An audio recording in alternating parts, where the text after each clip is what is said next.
বলে 31st night, এই রাতে কি আমরা ডিজে গান বাজাবো না তওবা করব? তওবা করবেন কিভাবে আমি আরেকটু ভালো করে শিখাই দিই। 2 রাকাত তাহাজ্জুদের নামাজ পড়বেন শেষ রাতে, আর যদি পারেন আরো 2 রাকাত অ্যাড করবেন, যদি পারেন আরো 2 রাকাত অ্যাড করবেন, একটু বেশি করে পড়বেন।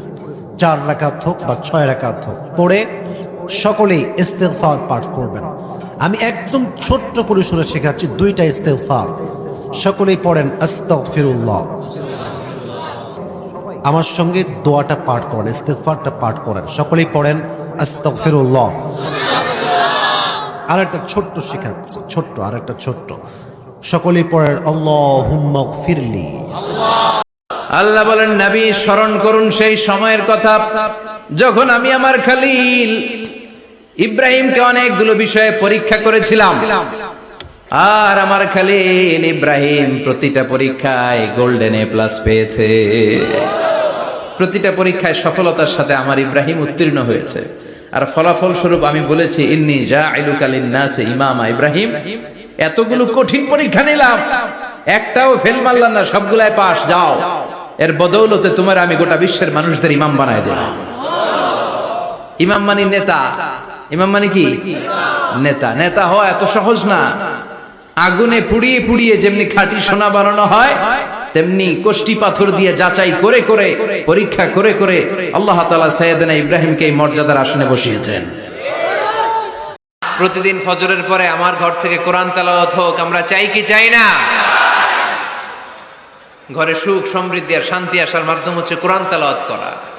ঘরে কোরআন তেলাওয়াত বাড়ায় দেন, ঘরে শান্তি বাড়ায় দিবে কে? নারীর সম্মান তখন ফুটে ওঠে যখন নারীর গায়ে থাকে হিজাব, যখন নারীর দেহে শোভা পায় পর্দা। এই হিজাব আর পর্দা নারীর অধিকার, এই হিজাব আর পর্দা নারীর অহংকার, এই হিজাব আর পর্দা নারীর আভিজাত্যের প্রতীক, এই হিজাব আর পর্দা নারীর রুচির প্রতীক। একটা নারী কতটা ভদ্র, কতটা ডিসেন্ট ম্যানারের, কতটা রুচিশীল, কতটা মার্জিত, এটা তার পোশাকের শোভা পায়। তার পোশাক দেখলে বোঝা যায় এটা কোন ঘরের মেয়ে, এটা কোন বংশের মেয়ে, এটা কোন এলাকার মেয়ে, তার বাবা কেমন, তার দাদা কেমন, তার ফ্যামিলি স্ট্যাটাস কেমন, তার পোশাক এটা বলে দেয়। এজন্য হিজাব আপনার অহংকার, আপনার অধিকার, আপনি বুঝে নেন। নারী অধিকারের কথা যারা বলে এরা আপনাদের ঠকায়। এরা আপনাদেরকে বানায় বিনোদনের পণ্য, বিজ্ঞাপনের পণ্য, বিলবোর্ডের পণ্য। রূপালী পর্দায় নেকেড উলঙ্গ অবস্থায় আপনাদেরকে প্রদর্শিত করতে চায়। গল্প কবিতার উপন্যাসে আপনাদের সম্ভ্রমহানি করতে চায়।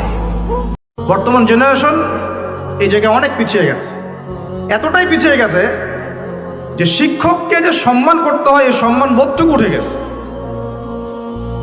বাবাকে সালাম দিতে হয়, এই সম্মান মর্যাদা বোধটুকু উঠে গেছে। মায়ের সাথে ভালো ব্যবহার করতে হয়, এটা সেই তো কবেই উঠে গেল। আর সমাজে ওই জায়গা দখল করলো বৃদ্ধাশ্রম। দিন দিন জেনা বাড়তে থাকলো, ব্যভিচার বাড়তে থাকলো, হারাম খাওয়া বাড়তে থাকলো, সুদ বাড়তে থাকলো। ডিগ্রি অর্জন করে এসে ঘুষ খাচ্ছেন, পিএইচডি করে এসে দুর্নীতি করছেন, একজন ডক্টর হয়ে কসাই হয়ে গেলেন, ইঞ্জিনিয়ার হয়ে চোর হয়ে গেলেন। আমি অবাক হব না আগামী 10 বছর পরে এই টিকটক প্রজন্ম যদি আরেকটা প্যারালাইজড প্রজন্মের রূপ নেয়, এটা তো অবাক হওয়ার কিচ্ছু নাই।